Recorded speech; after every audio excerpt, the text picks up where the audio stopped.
네, 시청자 여러분 안녕하세요. 적반하장이 시작된 지 오늘 이틀째 되는 날인데요. 정말 친하기도 하지만 많은 사연을 함께한 특별한 손님을 모셨습니다. 뭐 얼굴을 보기만 해도 지금 카메라가 비치기만 해도 누군지 금방 아실 분이신데요. 자, 오늘 그분을 정말 왜 여기 모셨는지, 그리고 그분이 어떻게 지내고 계신지 다른 방송에서 물론 많이 보셨겠지만 우리 류여해 TV에서 류여해 TV만의 모습으로 만나보겠습니다. 변희재 대표님 안녕하세요. 네, 안녕하세요. 네, 정준길 변호사님. 네네. 두 분은 특별한 또 사이죠? 잘 모르겠는데요. 토론에서 만나다가 네. 제가 이번에는 구속이 됐는데 구속될 뻔한 적이 한 번 있었어요. 네. 그때 이제 남부지법에서 형사 벌금 300만 원짜리인데 우리 실무진 실수로 안 나간 거야, 선고 때. 아. 두 번 연속 안 나간 거야. 네. 세 번째까지 안 나가서 판사가 구속을 하라고 지시해가지고 구속영장이 발부된 거네요. 그때도 당에 계셨나요, 그때? 그래서 바로 네. 연락이 와가지고 네. 바로 조치를 어. 해줘가지고 그때는 구속이 안 됐었어요. 그럼- 그때 처음으로 그런 일이 있었네. 네, 저 네. 들었던 것 같아요. 그런데 제가 먼저 질문 하나. 정준길 변호사님이 보시는 변희재란 어떻게 기억이 되는? 우리 보수파의 미래를 책임질 희망이다. 네, 그렇게 생각합니다. 너무 멋있게 표현을 해주시는 거 아니에요? 맞습니다. 아. 사실 좀 이렇게 변 대표가 뭐 우리 시청자 여러분이 다 알다시피 생각면에서나 또 실천력 면에 있어서나 여러 가지로 네. 칭찬을 받을 만한 사람이라는 건 다 알고 있는데 뭐 사실 좀 단점도 없지 않아 있었어요. 그런데 요번에 본의 아니게 누구보다도 가장 앞장서서 JTBC와의 태블릿 PC와의 그 전쟁이 네. 최선봉이 돼서 구속을 각오하면서도 아주 의연한 싸움을 하고 또 거기서 원칙에 따라서 그런 의연한 모습 보여주는 과정에서 한 단계, 두 단계 정도 성장한 느낌 있지 않습니까? 아니 아까부터 그 얘기를 계속 하시네요. 변 대표가 많이 변했다. 아니 뭐 변했다는 표현보다는 저는 성숙하다. 그냥 알을 깨고 더 성장 발전했다. 전에는 뛰어난 인재라는 느낌이었는데 이제는 미래의 좋은 지도자가 될 것 같은 그러니까 그런 넉넉함이라고나 할까요? 그런 것까지도 이제 갖춰가는 것 같아서 뭐 제가 조금 나이가 많은 제 입장에서는 후생가의 느낌으로 아주 흐뭇한 생각을 가지고 있습니다. 두 분은 이제 선후배기도 하시지만 또 아까 변 대표의 기억처럼 과거에 그런 적도 있었지만 변 대표가 이번에 좀 안 좋은 일이 있었던 그때 재판 결과를 듣고 제일 먼저 사실은 이분이 슬퍼했어요. 그러니까 가슴이 너무 아파했어요. 재판 결과 아니 구속됐을 때 네, 그렇죠. 그때도 이제 그러니까 바로 연락이 갔죠. 구속영장만 떨어지면 연락 오시는 분이에요. 아니 정말 네, 또 바로 제일 먼저 연락이 와가지고 바로 연락이 갔죠. 이제 이 준비를 하는데 하자마자 일단은 뭐 정신이 없더라고. 왜냐면 한 번도 안 당해보니 영장 그렇죠. 그때는 판사가 직접 했던 거고 영장은 처음 받아보니까 그렇죠. 뭘 하는지 모르는데 원래 같이 일을 하고 있었던 가영석 변호사, 서정욱 그렇죠. 변호사를 선임을 해놓는데도 생각보다 변호사들이 이렇게 하지를 못하 준비를 못하네요. 왜냐하면 내용을 잘 모르니까. 그렇죠. 그러니까 제가 어차피 쓸 수밖에 없더라고요. 그래서 그 부분을 계속 밤새 해가지고 기억나요. 이렇게 바꿔라 해가지고 거의 사실은 정준길 변호사가 지적한 대로 갔어요. 네, 사실 네. 그날 저는 너무 기억이 나는 게 저하고 변 대표는 사실 인연이 좀 더 많이 되죠. 왜냐면은 기억나세요? 희재 털기라는 방송 찍었던 거 기억나세요? 그죠, 황장수 황장수 TV에서 TV에서 그 그다음에 자유총정명에서는 뭐 거의 일주일에 네, 뭐 같이 했었고 일주일에 한 3-4번씩 방송을 많이 찍어서 유튜브에 찾아보시면은 이렇게 둘이서 찍은 방송이 상당히 많습니다. 근데 그 당시에 제가 느꼈던 변희재는 아주 똑똑해요. 왜 제가 그런 표현을 쓰냐면요. 뭘 물어도 돼요. 뭘 물어도. 국제, 경제, 세계, 사회, 역사 뿐만 아니라 여러 가지 다방면으로 이렇게 박학다식하다는 표현을 넘어서서 모르는 게 정말 없었어요. 그래서 제가 그 당시에 야 정말 젊은 사람이 저렇게 많이 알기 힘든데 약간 천재과다. 그런데 걱정된다. 왜? 아이 컨택을 안 하는 거예요. 대화를 하는데 눈을 안 봐요. 그런데 지금 변희재라는 이 대표가 아이 컨택을 너무 잘하는 사람으로 변해왔어요. 그래서 제가 이분이 이제 정말로 좋은 사람이 아니라 이제 지도자가 진짜 될 수 있는 사람으로 변하겠구나라는 생각 때문에 뭔가 이렇게 좀 뿌듯한 느낌도 들고 또 한편으로는 우리 대한민국이 어줍지 않다는 생각이 전 들어요. 우리 그 당시에 자총에서 방송 진짜 많이 찍었잖아요. 그때 자청과 예, 구독자 올리고 조회수 한참 올라가다가 그때 뭐 탄핵 벌어지고 뭐 결국 김총재도 아스팔트 나가고 그렇죠. 결국 쫓겨나고 그래서 다 그때 채널이 엉망이 됐죠. 제일 많이 우리 그 당시에 자총 많이 올렸었어요. 예, 한참 근데 올렸었다가 그때 우리가 많이 찍었던 방송 뭔지 기억 안 나시죠? 트럼프 가지고 아마 그때 조회수가 제일 엄청나게 올라갔어요. 트럼프 당선 예언했었고 예, 대선 전에요. 미 대선 전에 어. 한 달 전에 트럼프 당선 예언. 그 당시에는 모두가 트럼프가 안 된다고 할 때였죠. 한국 언론 전체 아니었고 이충근 박사하고 황장수 씨만 이제 네, 그렇죠. 그 당시에 이제 계속해서 왜 트럼프인지에 대해서 방송을 했는데 인기가 좋았어요. 그렇게 방송을 했었고 그 다음에 이제 희재털기라는 재밌는 방송을 했었는데 희재털기라는 방송을 통해서 변희재라는 인간 변희재가 어떤 사람인지도 방송을 많이 했었습니다. 그거 황장수 TV에서 방송한 다음에 황장수 씨가 나가라고 쫓아내지 않았나? 그딴 방송했냐고? 둘이서 뭐 그런 걸 찍냐고. 아주 화를 엄청 많이 냈어. 기억나요? 네, 네. 둘이서 뭐 그런 걸 찍고 있냐고. 내용도 없는 거 찍는다고. 우리 찍고 혼났어요. 거의 쫓겨났지 걸로. 둘이서 둘 다 쫓겨났죠. 나도 쫓겨났죠. 나도 쫓겨났죠. 왜냐면 둘이서 뭐 그런 왜 둘이서 지금 연애 찍냐고. 아니 몇 번 찍으신 거예요? 한 번밖에 안 한 찍었어요. 번. 원래 황장수 씨가 아주 감수성이 예민한 사람이에요. 어. 예, 뭐 가서 뭐 중길 털기 이런 거 하면 바로 쫓겨나. 그럼 장수 털기. 장수 털기 쫓겨나요. 쫓겨나요. 아, 장수 아니 털기. 제 생각에는 그게 문제가 있어요. 장수 털기. 장수 털기부터 둘이서 했었어야 너무 되는데. 재밌게. 아, 예, 제가 이 방송 또 황장 선배 보면 또 쫓겨나요. 오셔라. 희재 감수성이 털기라는 예민하신 분이에요. 재밌는 방송을 하고 둘 다 조용히 쫓겨났는데 아무튼 그랬었는데요. 그러다가 우리가 또 인연이 있었습니다. 기억나세요, 단장님? 네. 자유한국당 전신 새누리당 때 네. 임명진 비대위원장 때 네네. 우리 변희재라는 분이 사람을 때려 몰고 당사 앞에 아, 포진했던 그랬죠? 임명진 논문 표절. 너무 그래가지고 그때 당사의 모든 사람이 도망을 갔었어요. 변희재 왔다 그러고 걸리면 안 된다. 당직자부터 시작해서 다 도망을 갔는데 정말 저만 당사에 있었어요. 그래서 사람들이 저보고 내려가지 말라는 거예요. 변희재한테 걸리면 죽음이다. 근데 저는 떨레 내려가서 어이 변 대표 나야 하고 그때 유여의 그때 측책이 뭐였더라? 그때 대변인, 대변이었죠. 그래서 대변인 쪽에서 접수를 했죠. 내가 임명진 징계, 윤리 징계안을 접수를 했죠. 그래서 저는 그 당시에 변 대표가 하고 있는 일들도 굉장히 설득력 있는 이야기들이었고 또 변 대표는 사람들이 그 당시에 변 대표가 나타났다고 하면 다 피했었어요. 걸리면 죽는다. 그런데 제가 그날 기억나요?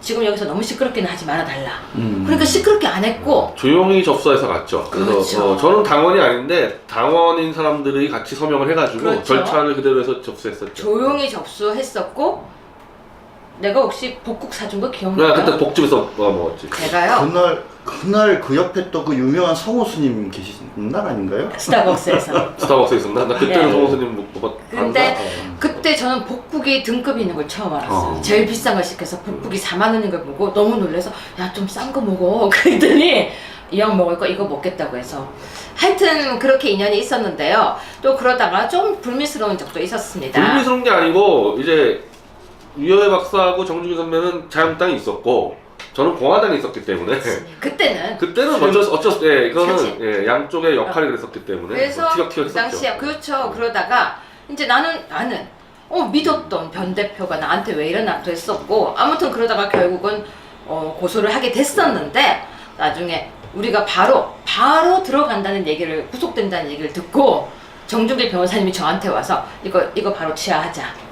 이거는 할 필요가 없다. 변 대표가 지금 이렇게 대한민국의 보수 우파를 위해서 태블릿 PC로 이렇게 총대를 메고 있는데 우리가 이걸 취하자고 절차적으로 밟고 면회하러 갔었죠. 정 변호사님이 이거는 근데 그때 아마 두 번을 제가 결례를 했어요. 왜냐하면 첫 번째는 제가 운동장에서 운동하고 있는데 변호사에서 기다리는데 그러면 운동을 중단시키고 저를 데려가야 되거든. 근데 변호사가 기다릴 거라는 거야. 그 사람들이. 그렇게 얘기해요. 네. 우리는 수용자는 자기 마음대로 못 따르잖아요. 그러니까 교도관이 무조건 데려가는 데 갈 수밖에 없는데 난 그렇죠. 시킨 대로밖에 안 하는데 이쪽에서는 아마 뭐 안 나간다고 또 그렇게 얘기한다는 거더라고요. 네, 그렇죠. 그러니까 이게 미스가 나가지고 그냥 가셨다고요. 그날 화가 네. 많이 나서 네. 그렇죠. 선배가 갔는데 근데 나중에 오해가 다 풀렸고 그렇죠. 또 나오고 난데 제일 먼저 정말 이제 밖으로 나왔을 때 너무 기뻐서 바로 문자를 하고 연락이 되고 또 이제 바로 와서 같이 만나고 이렇게 지금 우리의 인연이 이렇게 오래되고 있어요. 지금 뭐 방금 말씀하셨지만은 저는 그 두 분 모습 중에 제일 보기 좋았던 모습이 제가 아는 모습 중에는 그 예전에 이제 그 8.15 집회에 갔다가 태극기에 뭐 맞아갖고 그때 일이 한번 벌어졌지 않습니까? 그 이제 당시에 그 이 애국당에 있었던 변 대표 입장에서 봤을 때는 아니 우리 당 행사하는데 왜 자유한국당에 있는 유채고가 와 이렇게 생각할 수 있는 거고 유채고 입장에서는 거기에 뭐 특별히 방해하러 간 게 아니라 사실 민심이 어떤지 보고 그렇죠. 특히 이렇게 흐트러져서 진행되고 있는 왜 이 태극기 집회가 나눠서 진행되고 있는지 각각 집회의 민심은 어떤지 이걸 보러 간 건데 우연찮게 그쪽에 좀 애국 열혈 당원이 갑자기 좀 불미스러운 일이 벌어진 거라서 오히려 변 대표가 아주 이렇게 위로를 해줄 줄 알았는데 또 그렇게 얘기를 하니까 서운했고 이래서 우리가 고소고발전이 한번 벌어졌지 않습니까? 근데 막상 아까 말씀하신 것처럼 이 변희재 대표가 정말 누구보다도 가장 치열하게 그리고 아주 그러니까 장엄하게 전투적으로 태블릿 PC 관련된 싸움들을 해나가면서 명예훼손 소송 문제가 이제 딱 걸리고 그래서 영장까지 이제 청구가 되어지고 구속되어지는 상황이 딱 처하게 되니까 우리 변 대표도 이렇게 정리하는 차원에서 과거에 그때 내가 조금 심한 것 같다라고 오히려 사과도 하고 또 우리 유채고도 아니 뭐 내가 또 그런 부분에서 이해하지 못한 부분이 있다라고 오히려 또 미안해하면서 뭐 우리 고소 취소하겠다 손해배상 청구 소송 이런 거 다 일체 안 하겠다고 하면서 어떻게 보면 큰 적을 앞에 놓고 작은 갈등을 이렇게 서로 덮어줄 수 있는 모습 이런 모습은 지금까지 뭐 자유한국당 안에서도 보기 어려운 모습이었을 뿐만 아니라 보수우파 진영에서도 정말 보기 어려웠던 모습인 것 같거든요. 그럼요. 네, 새로운 희망을 보는 것 같았어요. 그 소송을 이제 애국당에 있을 때 사실 이제 자유한국당 쪽에 있는 뭐 보수 쪽 선배 소송이 여러 걸렸어요. 여러 걸렸는데 다 취한했는데 이 소송 비용을 우리가 줬고 유일하게 돈 안 받고 취한 데가 아 그래요? 조금씩은 어쩔 수 없이 아 이거 몰랐네. 우리는 돈이 중요 안 했거든요. 그렇죠. 그날 그 변 대표 기억나는지 모르겠지만 구속영장 발부되고 난 뒤에 나한테 전화해서 했던 말 기억나요? 내가 구속될 것 같아요. 내가 구속될 것 같아요. 그래서 내가 아 그래도 안 될 수도 있어요. 그랬더니 구속될 것 같아요. 구속되면 아무튼 이거 다 잊어줘요. 그래서 그러면 구속 안 되면 나와서 무조건 내 동생이야. 그랬는데 구속이 돼버렸어. 제가 사실 그날 되게 마음이 아팠어요. 왜? 구속이 안 됐으면 계속 변 대표 내 밑에 깔고 동생 하면서 다니는데 구속돼버려서 마음이 되게 아팠고 또 들어가 있는데 편지도 쓰고 싶고 혹시 내가 정 변호사님 통해서 받았어요. 편지 네. 써서 보냈었고 했는데 아무튼 그렇게 우리 시간들이 지났는데 지금 아직까지 끝나지 않았잖아요. 지금 재판도 진행 중이고 또 뿐만 아니라 태블릿 PC도 계속되고 있는데 자 본격적인 이야기 몇 가지만 질문하겠습니다. 변 대표에게 변희재에게 탄핵이란? 올 것이 왔구나. 네, 그거는 기록에 남아 있는데 한 탄핵 벌어지기 2년 전 그러니까 총선 다음에 탄핵 벌어졌잖아요. 그렇죠. 총선 때까지 김무성이 안 잘라내면 탄핵 당한다고 제가 계속 트위터에 방송에서 기억나요. 네, 하고 기억나. 실제로 제가 관악에 무소속 출마했잖아요. 기억나지? 그때 명분이 그거였어요. 그 당시 몇 표? 네, 잘라가겠습니다. 명분이 중요하죠.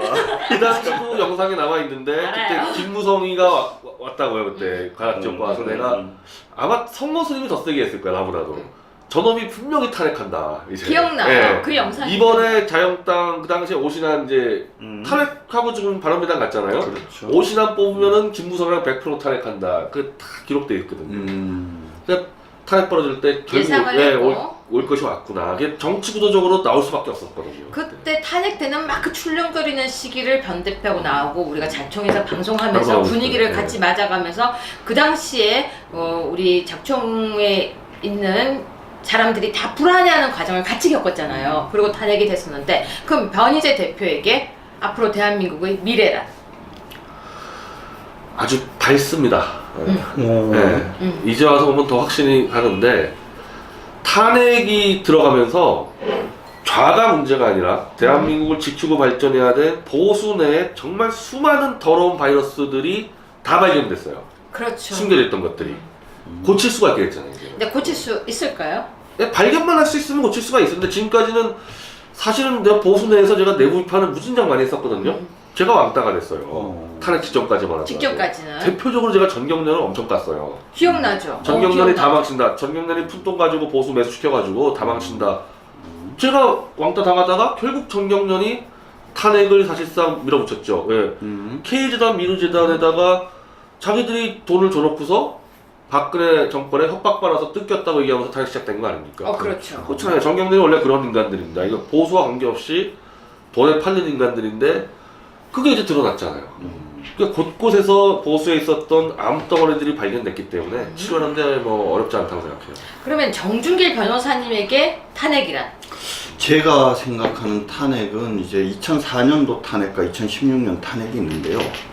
좌파의 관점에서 보면 2004년 탄핵은 유도한 탄핵이고, 그리고 2016년 탄핵은 기획해서 박근혜 대통령을 끌어내린 탄핵이다 이렇게 생각을 합니다.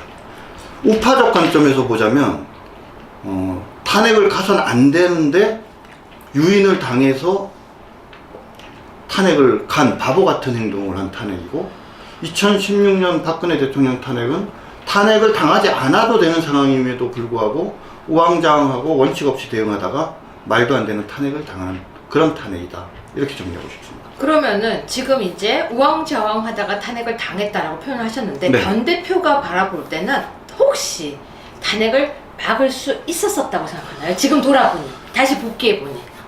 지금 돌아보면 못 막는다고. 예. 그러니까 이게 워낙 구조적인 큰 흐름이 왔기 때문에 그 큰 흐름이라는 것은 결국 썩어 빠진 기회주의 보수가 한 칼 쓰게끔 나오는 구도였기 때문에 보수가 똘똘 뭉쳐서 단합하지 않는 상태에서는 탄핵은 뭐 막을 방법이 없었죠. 그럼 예. 그냥 진짜로 어차피 와야 될 과정이었다. 예, 그러니까 만약에 이걸 막으려고 했으면요, 아까 말했듯이 사전에 최소한 2016년 총선 사전에 김무성 고세력과 쳤어야 되는 거예요. 그럼 예, 지금 그거 못했기 때문에 그 다음부터는 그냥 일사천리 간 거죠. 나경원 원내대표가 이런 얘기를 했죠. 유승민이 와야지 자유한국당이 산다. 그게 대해서는 어떻게 보셨어요? 지금 자유한국당 내 이 지역구 내 당원들이 야 괜히 박 대통령 저 탄핵시키고 감옥 보냈다가 문재인 같은 괴물 나타나서 나라 다 망했다 지금. 그러니까 탄핵을 찬성했던 당원들도 탄핵을 찬성했다. 결과적으로 이게 뭐냐 이거예요. 결과적으로 당도 망하고 나라도 망하고 탄핵 잘못했다는 여론이 너무 급속히 퍼지는 거야. 이건 딴 게 아니라 문재인 때문에 그렇게 되는 거예요. 문재인 때문에. 이 올라오니까 그렇죠. 나경원 쪽 지역구도 마찬가지고 다 마찬가지입니다. 지금 오세훈이 바로 지역구에서 바로 뵙기 들었잖아요. 우리가 그날 하루 만에 뵙기 하루 만에. 아니, 근데 대단했어요. 어떻게 제가. 하루 만에 바로 100개를 왜 그러냐? 그쪽 지역구 그 사람들이 맞다. 왜 태블릿 특단이 떠들었냐? 네가 잘못했다. 이거 들어오니까 대책이 없는 거 오세훈이도 탄핵의 거기도 핵심 멤버잖아요. 그렇죠. 지역구마다 이러니까 지금 장난이 아닌 거야 이 탄핵 세력들이. 그러니까 빨리 지금 유승민 뭉쳐가지고 자기들끼리 어떻게 살아보려고. 그렇죠. 저는 구현지책으로 봐요. 이 바닥에선 이미 다 넘어가고 있어요. 그러면 변 대표는 자유한국당 당적을 가져본 적이 있나요? 없죠. 한 번도 없는. 자, 바깥에 있던 변희재 대표의 관점에서 지금 자유한국당 안에 뭐 탄핵에 동조했던 세력들이 많잖아요. 그 사람들이 계속 있는 한 자유한국당이 계속해서 성장을 할 수 있을 거라고 보세요? 아니면은 정말 자유한국당이 이제는 희망이 없다. 또는 자유한국당이 그래도 변화할 수 있을 것 같다. 이렇게 바깥에서 보는 입장. 그러니까 암덩어리들이 탄핵한 62명 전 암덩어리라고 보는데 암덩어리들이 숨어 있다가 이제 드러났잖아요. 네. 드러나면서 계속 이제 이렇게 쫓겨나는 구도예요. 제가 볼 때는 지금 바닥에서 일어나서 신선하고 건강한 보스에너지가 일어나면서 이 암덩어리들이 쫓겨나는 구도이기 때문에 쫓아낼 수 있다고 봐요. 근데 지금 너무 많잖아요. 너무 많지 않또 많긴 너무 많지. 그러니까 자, 자유한국당 안에 계시는 그러니까 62명만 뿐이 아니라 그 탄핵을 반대했던 60명도 또 그럼 괜찮은 사람들이냐? 그러니까 아니, 지금 그걸 또 따지면은 없어 사실은. 그러니까 이제 그 배지들 120명 보면 별로 답이 안 나오는데 일어나는 에너지가 있기 때문에 뭐 7, 80명 정도 쫓아내버리면서 갈 수 있는 저는 힘이 있다고 봐요. 자 그러면 단장님, 네. 단장님 정준길 변호사님께서 보실 때는 지금 변 대표 이야기 어느 정도 가능성이 있다고 저는 뭐 변 대표랑 거의 같은 생각인데요. 그러니까 자유한국당 내에 당심은 희망이 있고 윗대가리들은 희망이 없다 이렇게 생각을 하고 있어요. 근데 안 쫓겨나요. 누가요? 거기 말하고 있는 그 방금 말했던 탄핵에 동조했던 세력 뿐만이 아니라 또 나머지 그 배지들이 제가 생각할 때는 그렇죠. 지금 있는 배지가 일찍 배지를 내려놓으면 돼요. 다 반납이 아니고요. 다 나가면 돼요. 안 나가지. 그러니까 지금 그런 안 일이 나가면서 없죠. 어떻게 희망이 있다고 얘기를 할 수 근데 있어요? 이제 저는 오히려 이제 유채고가 옛날에 그 전당대회에서 2등으로 당선된 그 기적이 어디서 일어났는가 이걸 좀 찾아볼 필요가 있다고 봐요. 당시에 탄핵, 박 대통령 구속, 그 다음에 홍준표 대표 24%밖에 못 받았고, 사실 뭐 겨우 2등을 하긴 했지만 자유한국당 미래가 암담했던 시기 아닙니까? 그 시기에 어떻게 보면 정치를 시작한 지 100일도 안 되는 정치 신인이고 여성이고 국회의원도 아닌 사람이 전당대회에 나왔고 갑자기 큰 바람을 일으키면서 2등으로 당선됐어요. 2등으로 당선되는 데는 기본적으로 유채구라는 사람의 개인적인 역량과 능력도 있었죠. 근데 저는 그것보다 더 중요한 거는 그 절망 속에서 방금 변희재 대표가 얘기한 것처럼 뭔가 새로운 희망의 씨앗을, 희망의 나무를 심어야 된다라고 하는 그런 보수파 당원들과 국민들의 강렬한 열망이 있었다는 거죠.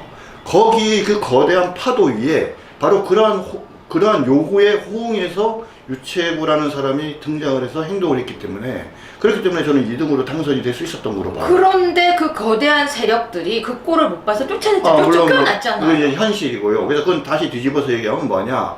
그런 에너지가 있느냐라고 얘기하면 우리 변희재 대표도 인정하지 않아요. 저는 그 에너지가 있다라고 보거든요. 딱 하나만 해결하면 되는 거예요. 뭐냐면 지도부만 바꾸면 돼요.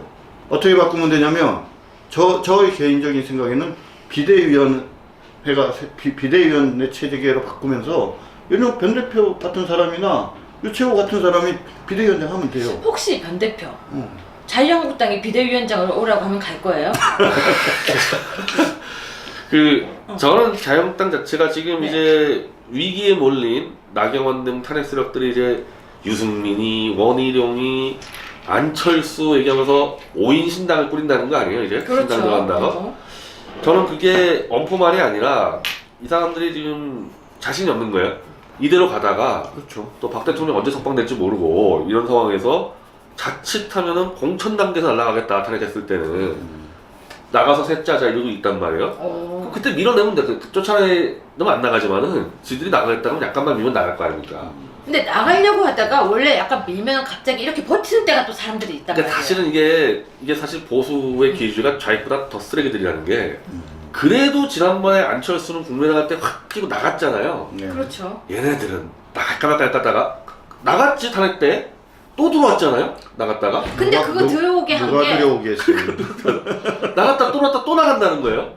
그럼 이번 나가요? 총선 전에 또 들어온다고 이게 뭐 하라는 거야 이거 근데 지금. 제가 보기에는 이 사람들이 나가려고 안 할 것 같아요. 안 나가고 뭐 거꾸로 지금 나경원 원내대표나 이런 사람이 지금 그러니까 유승민과 과거의 바른 미래당 사람들 들어오라고 하는 거 그러니까 아닙니까? 들어오게 하는 거 아닐까요? 저는 들어오게 하면서 오히려 친박이라고 프레임을 씌워갖고 사람들을 쫓아내거나 그들을 공천 안 되려고. 아마도요. 근데 이제 그래, 들어오든 그렇지. 나가든 형식상으로는 신당 창당이 될 거예요 아마. 그건 있잖아요. 그거 뭐라 그러지? 이렇게 합해서 발전적 신당 창당이라는 거 있잖아요. 발전적 각 한번 바꾸는 거.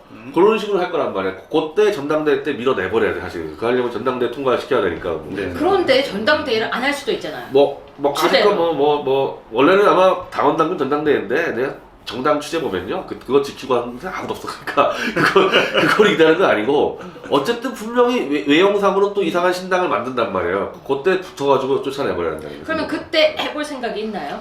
아니 이제 쫓아내고 그럼 자유한국당은 사실상 이제 붕괴가 되는 거잖아요. 네. 붕괴가 되면은 저기 공화당 남아 있잖아요. 공화당도 해체해가지고 같이 세 판째 해야 되는 거죠. 이거. 근데 공화당에는 지금 홍문종 의원이 들어가가지고 또 하고 있는데 그거를요 제가 정확히 이제 공화당을 제가 더 잘 알죠 자유한국당보다는. 지금 좀 설명 좀 해주세요. 이게요. 네.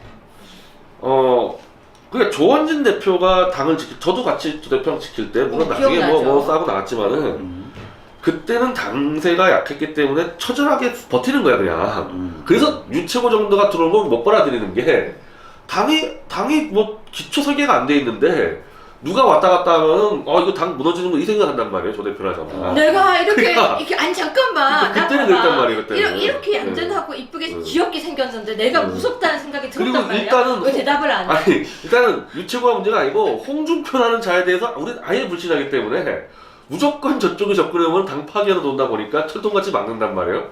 그래서 그냥 버티기가 들어와서 그래서 버텼는데 홍문종 의원이 들어오면서 이제는 이제 버티는 게 문제가 아니라 확장을 해야 된다 그랬을 때 그게 좀 가능한 게 홍문종 의원 자체의 무슨 개혁선 이걸 보는 게 아니라 이 사람은 같이 처절하게 버틴 그 싸움에서 벗어나 있었잖아요. 그러니까 싸우면서 생긴 내적인 프라이드가 기득권이 돼버린단 말이에요 이게. 딱 우리가 똘똘 뭉쳐가지고 생겼다. 싸우면서 버틴 그게 프라이드가 돼버린 거야. 그렇구나. 이게 네. 애국당에 그런 정서가 있는데 홍문종 의원은 그게 전혀 없잖아요. 그러면서 외형 확장이 된단 말이에요 이게. 그리고 좀 정상 정당화, 그러니까 당 체계를 잡고. 그래서 저는 애국당에서 홍문종 의원 한 명 들어오는 게 아주 굉장히 큰 긍정적 효과를 가지고 있다고 봐요. 그래요? 그래서 8.15도 지금 통합 집회가 되는 거예요. 한 번도 안 됐어요 그게. 그래서 이거를 좀 애국당을 발전적으로 확장을 시키고 자유한국당을 붕괴시켜가지고 새 당을 만들어야 되는 거지.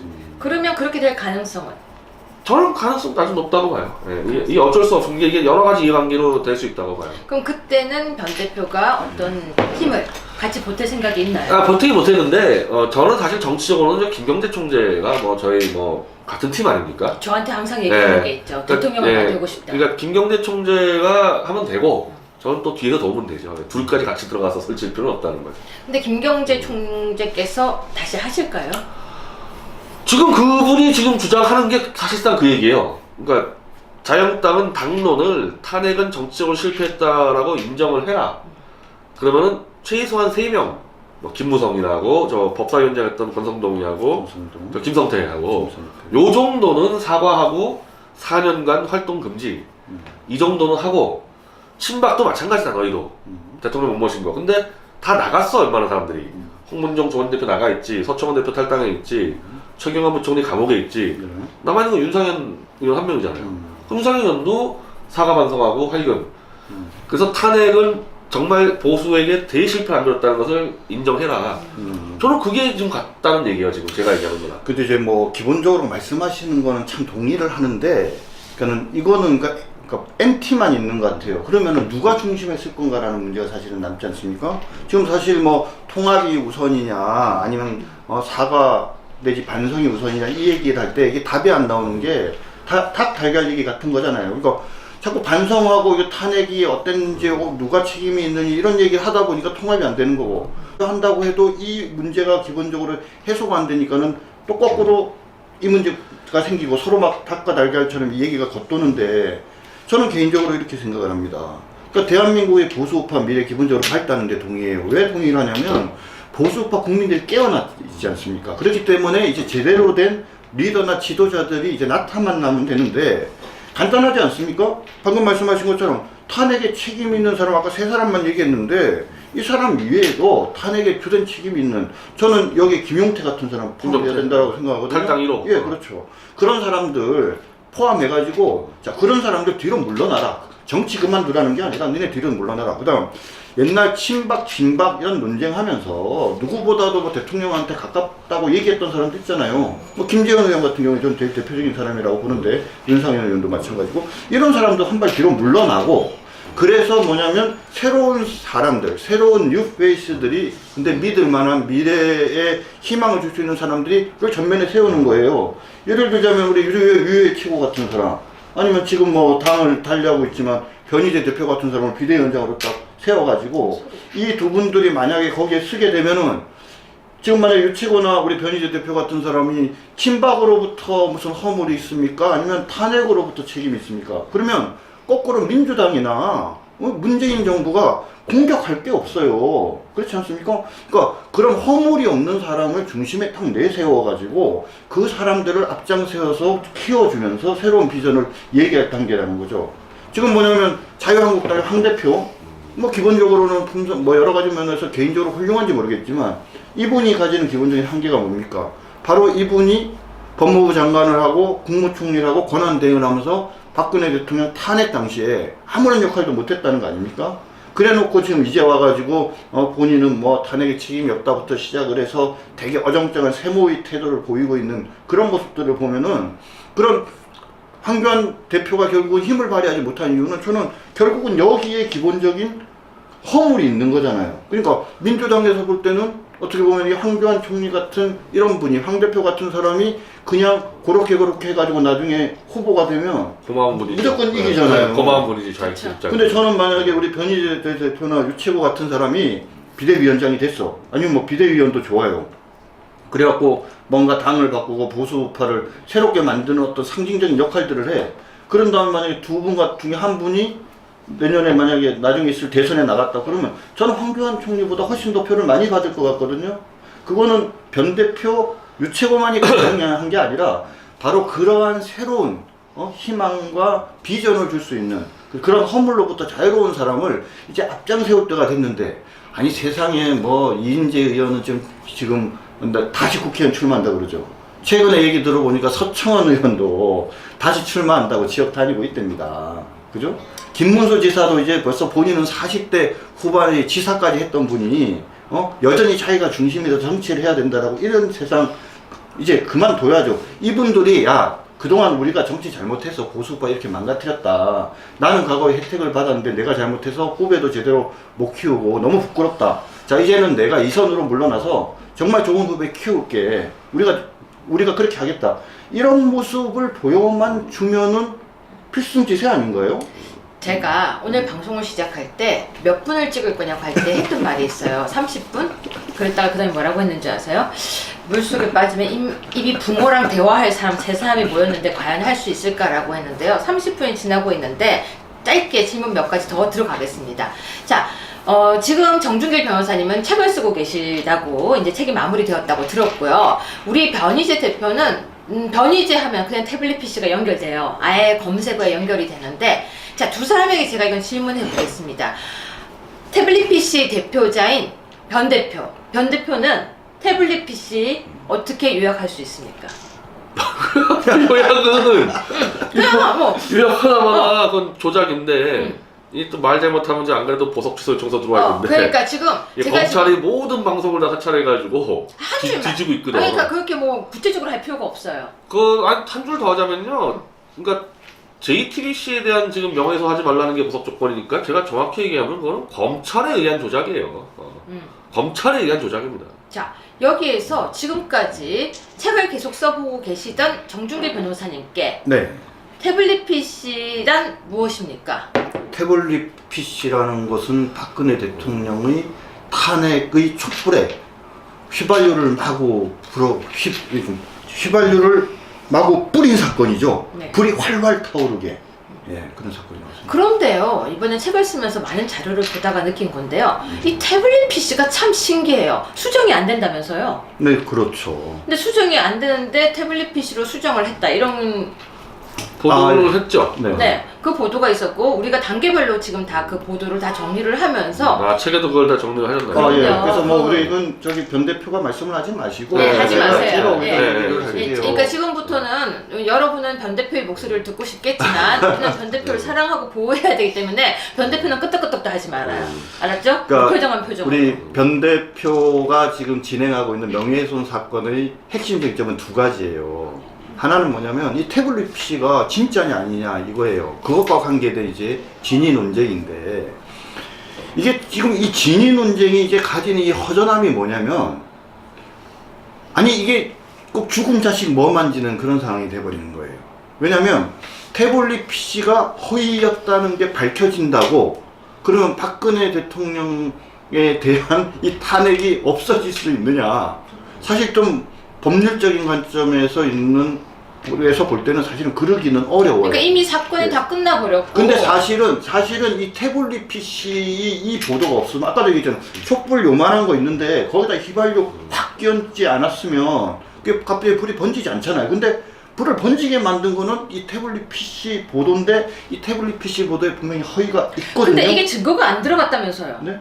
증거가. 아니 그러니까 이게 또 그러니까 직접적인 증거는 아니에요. 그러니까. 말하지 마요. 아니 그거는 내사 관계없이 어떻게 됐냐면요. 이 공무상 기밀 누설죄로 정호성 사건과 박 대통령 1심에 태블릿 PC에 있던 문서 3개만 증거로 들어갔어요. 태블릿 PC는 안 들어가죠. 그러니까 이게 애매하게 돼 있는 거야. 애매하게. 이게 정말 애매한 게 그러면은 지금 이 핸드폰에 있는 기록은 들어갔는데 이 핸드폰은 제출이 안 됐다는 얘기는 그것도 3개만 딱 문서 3개만. 자, 그래서 우리는 지금 이 책에서 정리를 단계별로 하면서 사실은 이때까지도 변희재 대표라는 사람에 대해서 뭐 똑똑하다 그리고 의협심이 강하다라는 생각을 했지만 책을 써보면서 정말 대단하다는 생각이 들었어요. 근데 대단하다는 게 제가 공치사를 하는 게 아니라 일단 용감해요. 그렇죠. 정말 제가 그 용감함에 이거는 어떤 부분을 떠나서 이 보수 우파에서 우리는 누구도 변희재라는 사람을 잊어서도 안 되고 정말 변희재라는 사람에 대해서 평가를 해서도 안 돼요. 왜? 너무너무 용감하고 본인을 다 던져서 이야기를 했기 때문이었고 또 끝까지 싸웠고 지금도 굴하지 않는 모습 그리고 그 당당함 이 세상에서요 나가지 않겠다고 구치소 안에서 버티는 사람 제가 들어본 적이 없어요. 근데 안 나가겠다고 버티는 나가라고 했다면서요. 그래서 저는 책을 써보면서 더 깨달았고 또 두 번째는요. 아 정말 제대로 공부해서 싸웠구나. 저는 탄핵은 무효다라고 많은 사람이 외칠 때 사실 좀 답답했었습니다. 왜 무효니라고 물으면은 박 대통령이 억울하니까, 박 대통령은 불쌍하니까라고 이야기를 하지, 사람들이 할 수 있는 말은 태블릿 PC, 가짜, 탄핵 무효 이렇게밖에 말을 못했었어요. 그런데 저는 이제 자신있게 얘기할 수 있을 것 같습니다. 왜? 책을 쓰고 정리를 하면서 어디에서부터 이게 잘못됐는지를 깨달았고 정리가 됐고 전 누구보다도 자신있게 이 탄핵은 무효가 아니라 이 탄핵은 정말 있을 수도 없는 정말 철저하게 각본에 짜여져서 정말 한 사람 대한민국의 대통령을 여자라는 이유로 정말 똘똘 싸서 가장 치욕스러운 모습으로 없애버리려고 했던 사건이었다고 저는 이제는 이야기할 수 있습니다. 그렇죠. 그래서 변희재 대표를 제가 과거에도 좋아했지만 지금은 더 대단한 동지로서 그리고 함께 걸어가야 할 보수 우파를 지켜야 할 같은 동지로서 이 자리에 불렀던 것입니다. 변희재 대표에게 정말 질문을 다시 하겠습니다. 자, 우리는 지금 탄핵이라는 그 과정을 덮고 가자는 사람들을 많이 보고 있죠. 그 얘기를 들을 때 어땠습니까? 불가능한 얘기를 하는 거예요. 네. 그러면 지금도 벌써 3년째 태극기 들고 매주 10만 명이 광화문 나오는데 그렇죠. 어떻게 덮냐고요. 그렇죠. 그 사람들이 나오고 있는데.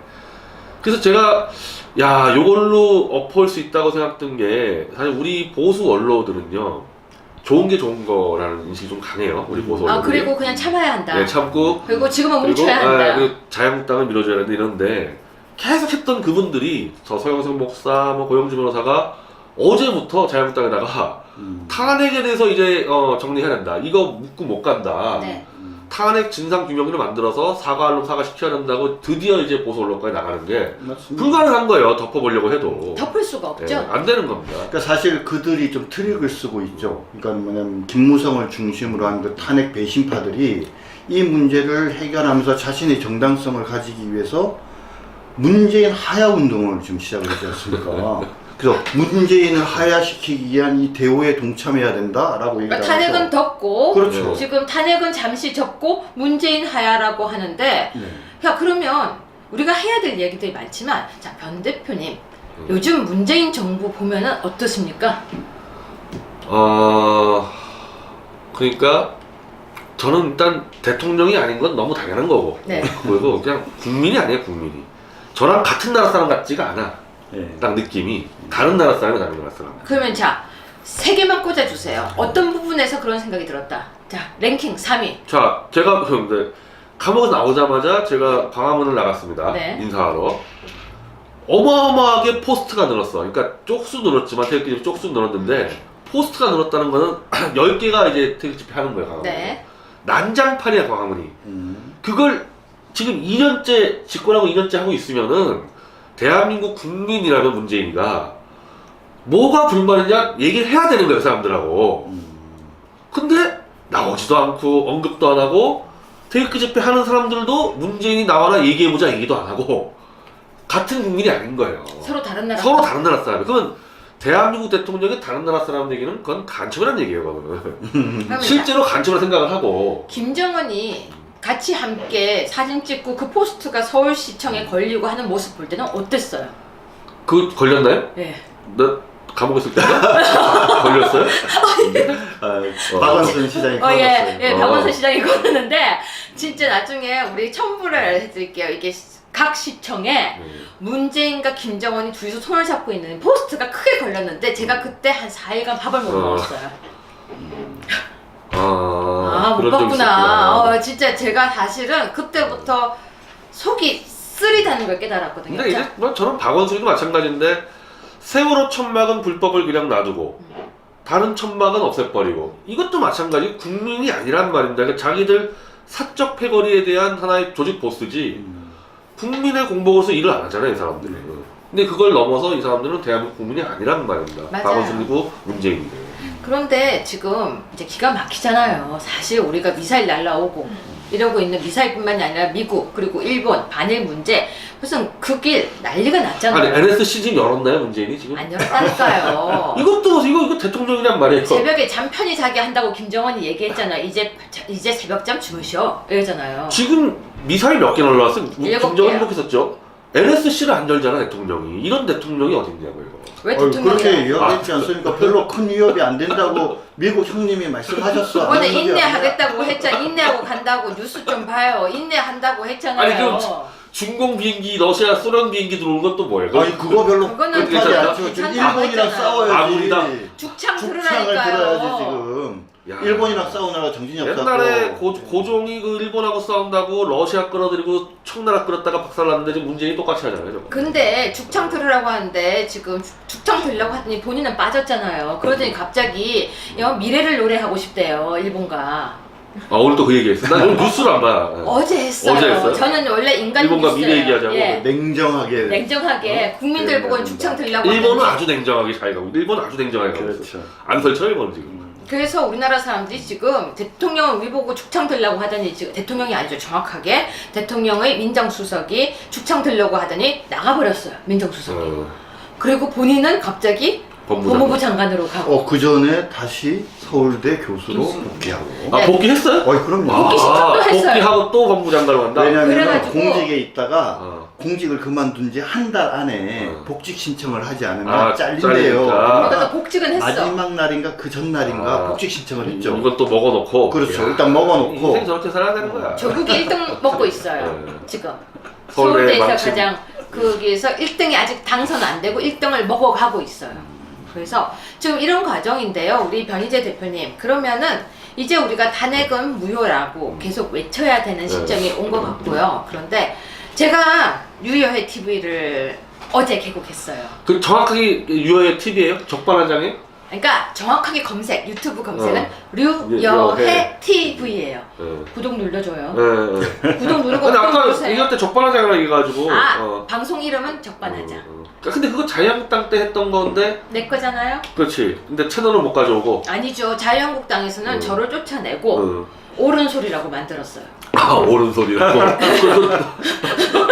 그거 좀 누가 하고 있나 이거? 본 적이 없어가지고. 아니 전희경과 전희경이 하고 있어? 몇 명이 하다가 안 말아드시고 되니까. 말아드시고 이제 지금 또 다른 분들이 하고 있는데 아무튼 자유한국당의 적반하장의 인기가 옛날에 되게 좋았었잖아요. 좋았거든요. 좋았는데 그걸 못 보는 거죠. 자, 지금 제가 방송 개국을 했습니다. 근데 저는 개국을 사실은 방송을 안 하려고 했었어요. 왜냐면 유튜브도 많아졌지만 이렇게 저도 되게 이렇게 좀 상처가 크잖아요. 왜 상처가 크냐면은 탄핵이라는 과정에 대해서 거치면서 왜 우리가 나서야 하느냐. 또 저는 아까도 얘기했지만 변 대표가 구속될 때 나서서 구속되는데 저분을 위해서 외치고 있는 그 많은 여성분들 그리고 많은 동지분들이 또 많은 분들이 법원 앞에서 외칠 때 되게 안타까웠어요. 왜냐면 저렇게 외친들 우리의 목소리가 문재인의 귀에는 들어가지도 않아요. 그래서 이거 해서 뭐하나 내가 해서 뭐하나 하는 생각 때문에 방송을 안 하려고 했었는데 이 책을 마무리하면서 탄핵은 무효라는 확신이 든 거예요. 그리고 변 대표가 외치던 태블릿 PC에 대해서 내가 확신이 들어서 이제는 나도 내 동지들과 함께 교류하고 동지들에게 새로운 소식을 알리려고 방송을 만들었습니다. 한 말씀 해주세요. 아니 사실은 계속 방송을 해왔기 때문에 새로 만들었다는 게 좀 실감이 안 나요. 늘 유명의 박사를 해왔으니까. 한동안 쉬었어. 그래가지고 이제 구독자 이제 1000명 모아서 실망하고 간다는 게 사실은 옆쪽에서 베테랑인데 유튜브계 요즘에 막 이상한 별로 경력이 뭔지도 모르는 젊은 애들이 들어와서 막 20만 30만 해가지고 한 달에 3천 4천만 원 번대는데 저는 진짜 그렇게 자총처럼도 키우고 자연가처럼도 키워놨는데 다시 바닥에서 이제 막 들어간다는 게 다시 바닥에서 왜냐면 저는 홍준표 대표가 저를 제명시키고 난 게 정말 다 잃었거든요. 왜냐면 그 전에 방송 활동하던 것부터 시작해서 당 생활하면서 다 잃어서 저는 다 바닥으로 내려갔고 진짜 바닥에서 엎드려서 있다가 바닥에 엎드려 보니까 무릎을 그러니까 흙이 묻은 걸 틀고 이제 일어설 수 있는 힘이 생기더라고요. 힘들어서 잠시 엎드려 있었고 그래서 이제 구독자 오늘 500명 500명이야? 오늘 1000명 넘어가겠네요. 오늘 1000명 넘어가면 이제 600명 오늘 500명 1000명 넘어가면 실망이 되니까 지금 실망을 못하고 있는데 네, 그리고 또 저는 지금 그걸 안 받아 후원금을 안 받으려고 해요. 일부러 제가 후원금을 안 받고 방송 장비도 아주 간단하게 해서 진짜 이렇게 정말 유여회가 바닥에서 시작하려고 지금 했거든요. 근데 우리 변 대표가 전화 한 통에 이렇게 달려와줘서 너무 고맙고요. 변 대표 우리 소송하는 거 알아요? 누구하고? 얘기해 주세요, 단장님. 변 대표 문재인 부부를 상대로 손해배상. 문재인 부부? 네네. 해줄 거지? 그 얘기 내가 몇 번 문재인한테 돈을 받고 싶지도 않다니까. 그런 인간한테 뭘 돈을 받아. 아니 변 대표가 그러니까. 해줘야 사람들이 다 동조를 해요. 그렇게 하지 마시고 그러니까는 받아서 변 대표가 쓰지 말고 뭔가 우리 보수파를 위해서 의미 있는 일을 쓰면 돼요. 문재인 김정숙이한테 돈을 받아내서 한다는 게 그냥 돈을 안 받아줄게. 딴 데 쓸게. 그러니까 우리 이거 소송 같이 하자고 얘기 한마디 해줘요. 정말 우리가 이걸 해야 우리가 탄핵을 시키든 하야를 시키든 거기에 전초전이 될 수 있을 것 같아서. 저는 광화문에 100만 명 모여서 문재인이 머리채 잡고 바로 광화문으로 끌고 나올 겁니다. 소송을 한다는 게 문재인한테. 아니 뭐 하긴 할게요. 하긴 하는데. 우리 너무 재밌어. 그래서 방송 개국한 거 빨리 좀 이렇게. 자 뉴여의 TV고 빨리빨리 이제 오늘 일단 1000명 넘기고. 오늘 이제 뭐 소고기를 산다 그러더라고. 지난번에 돼지고기 샀는데 미디어치가 수단과 방법을 안 가리고 최소 2주 안에 10,000명이 넘어야지 어쨌든 뭐 슈퍼챗이라는 광고는 들어가니까 10,000명을 빨리 넘겨서 소고기 맛있는 거 사줄게. 제가 변 대표보다 한 살 많죠? 한 살 많은데 가끔은 변 대표를 보면서 또 이런 생각이 들어요. 제가 이제 뭐 변 대표가 동생이다 그 느낌이 아니라 왠지 어쩔 때는 챙겨주고 싶은 마음도 들고 또 어쩔 때는 안쓰러웠는데 이제는 동지의 모습으로 같이 걸어가려고 합니다. 나서서 용감하게 이야기할 때 옆에서 응원하고 같이 우는 것이 아니라 같이 손잡고 이제 앞에 나가서 뛰려고 하는데요. 그게 방법이 많더라고요. 생각해보니까. 그쵸? 이제 변 대표가 하는 어떤 일이든지 우리가 옆에서 많이 도울 테니까 변 대표도 힘내요. 우리가 작은 힘 같아도 그래도 정준규 변호사님이 구속영장만 나오면 항상 구속영장 오면 제일 먼저 전화 오네. 구속영장. 자, 정준규 변호사님 오늘 변 대표랑 방송해보니까 어떠세요? 뭐 변 대표 뭐 사적으로도 뭐 여러 차례 만나고 뭐 전화 통화도 자주 하고 그랬는데 오늘 같이 이렇게 이야기를 해보니까 인생의 동지를 만나는 기분이 들어서 아주 좋습니다. 뭐 한 번만 더 칭찬을 하자면 과거의 변희재는 똑똑한 사람이었어요. 그런데 이 탄핵의 과정을 거치면서 용기 있게 행동하는 사람이 됐고 그리고 개인적으로는 안타까운 일이지만 구속이라는 그 어려운 바람을 맞으면서 의연함까지 갖춘 것 같습니다. 그래서 똑똑함과 용기 있게 행동할 수 있는 모습과 의연함이 삼박자를 갖춰서 우리 보수파가 앞으로 믿고 의지할 만한 그런 좋은 어떤 영 리더로 이제 확실하게 자리를 잡아가고 있는 것 같아서 되게 마음이 흐뭇하고요. 저는 개인적으로 이런 변희재 대표와 같은 그런 보수파에 새로운 희망을 줄 것 같은 그런 어떤 젊은 지도자들이 한 사람이 아니라 3명, 한 5명 정도는 이렇게 나타나서 쓰면 좋겠고, 한 가지 좀 더 바라는 게 있다면, 과거에 이런 사람들은 서로 경쟁하고 싸우는 데만 익숙했지 않습니까? 근데 그런 새로운 뉴 리더들은 건전하게 서로 비판하고 싸울 게 있으면 싸우더라도 대의 앞에서, 그리고 보다 중요한 일 앞에서 서로 손잡고 협력해 나갈 수 있는 그런 모습을 보이는 젊은 리더들을 기대하고 있습니다. 그래서 뭐 우리 유채고도 그렇고 그 밖에 또 다른 여러 상징성 있는 인물들이 있으니까 뭐 좀 그런 인물들 다 같이 모여가지고, 저는 그냥 너무 뭐 자유한국당에만 의지할 것도 아니고, 또 뭐 물론 우리 뭐 공화당도 있지만 차라리 그 변희재 유해의 공동 당대표인 새로운 신당을 하나 멋지게 만들어 당을 하나 보는 만들까요? 아니, 신당은 나와야 돼요. 네. 변 대표 우리 당을 만들어 볼까요? 다 해체시키고 신당은 나와야 돼요. 예. 자, 변 대표 오늘 우리 함께 방송을 해봤잖아요. 근데 오랜만에 정말 같이 방송을 해보고 우리 이렇게 앉아서 얘기했는데 정말 어떠셨습니까? 오늘 일단은 그 시작하자마자 이제 9월에 이 박 대통령 탄핵과 노무현 탄핵까지 분석하는 책을 다 완성을 하셨다 그러더라고요. 네. 사실은 지금 탄핵 관련 책들이 지금 나오고 있는데 약간 떨어져서 조망하는 책이 필요한데 그거 같아요. 그러니까 노무현까지 조망하는 거 아닙니까? 그런 이론적 무장이 된 책들이 나오면요 순식간에 이론 굉장히 중요합니다. 요즘 막 유튜브 때문에 이론 다 제껴버리고 선동부터 나가는데 아니에요.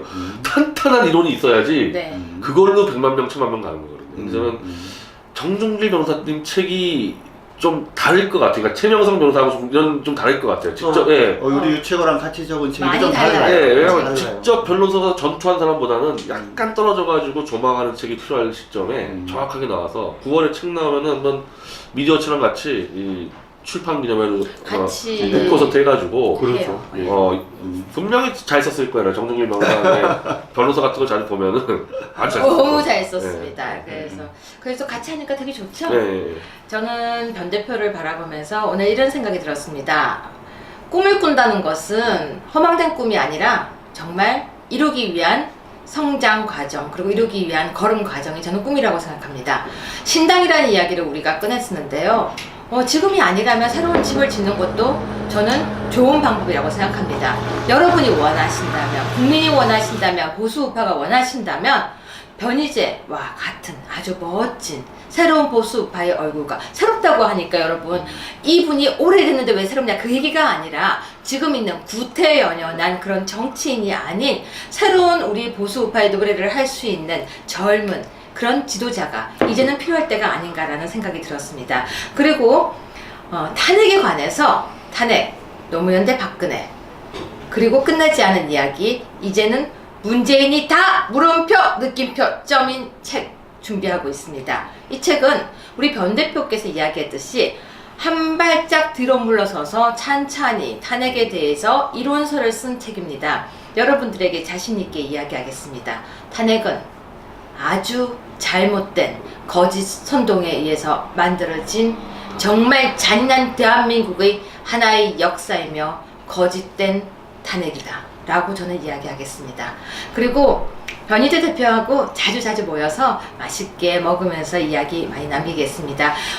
아까 변 대표가 얘기했다시피 이제 시작해서 왜 지금 구독자가 그것밖에 없냐고 하는데, 정말 저 땅바닥에 엎드려서 새로 시작했습니다. 이삭 주듯이 한 분 한 분. 변 대표님 오늘 나와주셔서 정말 고마워요. 예. 지금 1시간 넘었나요? 안 남았고요. 이제 고기 먹으러 가요. 딱 맞췄는데. 예. 딱 맞춰서 고기 먹으러 네, 갑시다. 예. 그리고 자주 나와줄 거죠? 예, 자주 나오겠습니다. 고기 사줄게요. 예. 네. 오늘 해보시니까 되게 좋죠? 예, 우리 변 대표와 함께해서 아주 행복했습니다. 네, 여러분 보수우파 희망 아직까지 없는 것이 아니라 희망의 싹은 죽은 나무에서도 여러분의 꿈과 염원에 의해서 자란다는 거 잊지 마십시오. 그리고 유여해 TV 유가 아니고요. 동그라미가 아니고 류여해 TV 많이 사랑해주세요. 열심히 하겠습니다. 고맙습니다.